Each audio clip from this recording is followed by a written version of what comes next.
We build our networks to be rock solid, right? But what if I told you there's a monster, just one wrong cable away, that can bring the whole thing crashing down? Yeah. Today, we're going to learn how to slay that monster. Let's get into it. Man, this has got to be the worst thing you can hear as a network admin. 1 minute, everything's humming along, and the next, complete silence. That's the sound of a network loop, and trust me, it's a very real and very sudden catastrophe. So what actually happens when someone accidentally creates one of these loops? Well, you basically unleash a nightmare scenario. Your own network starts attacking itself. We call this a broadcast storm.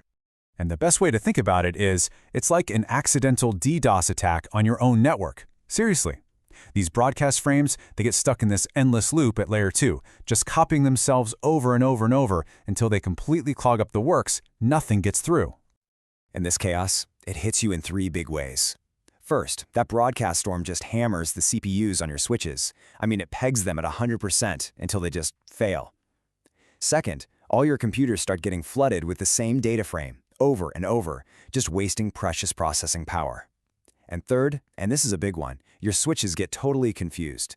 Their MAC address tables go haywire because they see the same device coming from multiple ports. They literally have no clue where to send data anymore. Okay, so how in the world do we fight this thing? Thankfully, there's a protocol designed for this exact purpose. It's time to introduce the hero of our story, Spanning Tree Protocol, or STP for short. Now, the mission for STP is actually pretty simple, but it's brilliant. It knows that we want to have redundant physical paths, right, for failover. But it also knows you can't have them all active at the same time. So what it does is it builds a single, loop-free, logical topology by just logically blocking any redundant paths. And here's a great visual of how that works. See this triangle of switches? That's a classic loop waiting to happen. But look, STP is smart. It's figured out that the link between switch 2 and 3 is redundant, so it just puts that port into a blocked state. And just like that, problem solved. Now data has one and only one way to go. But wait, how does STP decide which path to block? It can't just guess, right? It needs a reference point. So the very first thing that happens is all the switches get together and elect a leader. This leader is the central point for the whole network, and we call it the root bridge. And this election, it's basically a competition. All the switches compare their bridge ID, and whoever has the lowest one wins. Now this ID is just a combination of a priority number, which by the way you can set yourself, and the switch's own MAC address. So the switch with the absolute lowest bridge ID gets crowned the root bridge. It's the king of the spanning tree castle. Okay, so once we have our king, our root bridge, every other switch on the network has one job: find its single best path to get back to the root. That becomes its root port. But how does it choose? Well, it's a 3-step tiebreaker. First, it always picks the path with the lowest cost. Think of this as the fastest highway. If there's a tie, it'll choose the path that comes from a neighboring switch with a lower bridge ID. And if somehow it's still a tie, it just picks the one connected to the lower port number on the switch it's hearing from. Simple as that. So what's this path cost I keep talking about? It's really just a number that's tied to the speed of the connection. The rule is simple: the faster the link, the lower the cost. That's why STP will always choose a 10 gig link over a 1 gig link. Its cost is just way lower. It's all about finding that fastest superhighway back to the root. All right, so STP sounds like a pretty powerful guardian, right? And it is. But, and this is a big but, it's not foolproof. A simple misconfiguration can still cause all sorts of instability and outages. So let's switch gears and talk about the 6 most common mistakes people make, and of course, how you can avoid them. First up, and you're not going to believe this, the biggest mistake is just not using it. Some vendors actually ship their switches with Spanning Tree turned off by default. So the fix is obvious: enable it everywhere. Oh, and a pro tip: for any ports that connect to things like PCs or servers, you'll want to enable a feature called Port Fast. This lets those devices connect to the network right away, without waiting for the whole STP calculation, since you know a single PC isn't going to cause a loop. Okay, this next one is a huge one. A critical rule of thumb: never let the network just pick its own root bridge. Why? Because if you do, the winner is just the switch with the lowest MAC address. That could be some old, slow switch collecting dust in a closet. And if that becomes your root, all your traffic paths become incredibly inefficient. So you have to take control. Go to your main, powerful core switch and manually lower its priority so it's guaranteed to win that election. Here's another classic mistake I see all the time. People are still running the original version of STP from like 1985. It is so slow. If a link goes down, it can take up to 50 seconds to recover. 50 seconds. That's an eternity for a network outage today.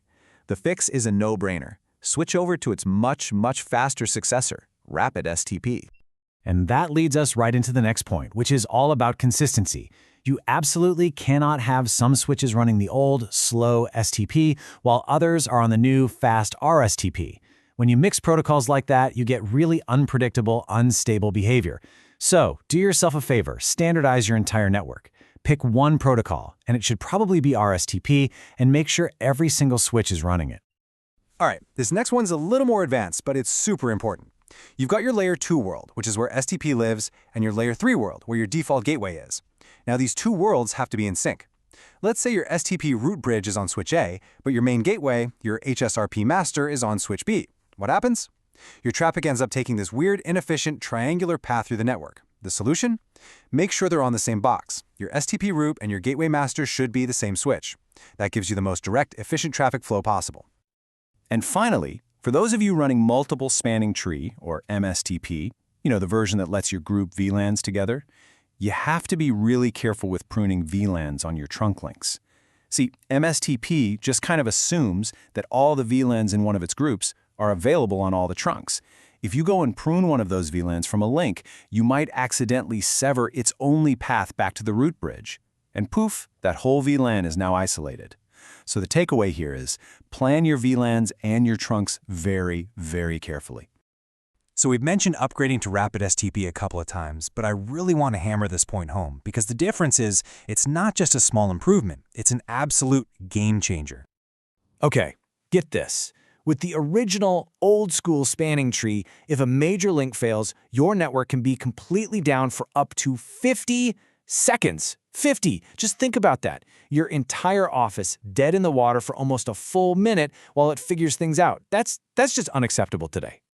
Now let's look at the same scenario with Rapid Spanning Tree. That same failure? It's fixed in about 2 seconds, sometimes even less. The difference is it's staggering. You go from a major outage that has everyone complaining to a tiny little blip that most people won't even notice. So how does it pull off this magic trick? Well, a big part of it is that it streamlines the way ports think. The old STP had 5 different port states it had to cycle through. RSTP is way smarter. It boils that down to just 3. It combines the old blocking and listening states into one efficient discarding state. That alone cuts out a ton of wasted time. Let's go back to our diagram for a second. With classic STP, that backup link is in a blocked state. It's just sitting there, passively. It's not really doing anything until the main path fails, and then it kicks off that super slow 50-second recovery process. But with RSTP, that same port is so much smarter. It's not just blocked, it's designated as an alternate port. It knows its job, it knows it's the backup. It's basically a hot standby, actively listening and ready to take over almost instantly the second the main path has a problem. That proactive thinking is the secret sauce to its amazing speed. So when you boil it all down, it comes to this. You absolutely need Spanning Tree Protocol for a stable, redundant network. But the version you choose to run makes all the difference in the world. So you have a choice to make. Is your network being protected by a slow 50-second guard, or is it being protected by a 2-second superhero? It's worth asking yourself, which one do I have?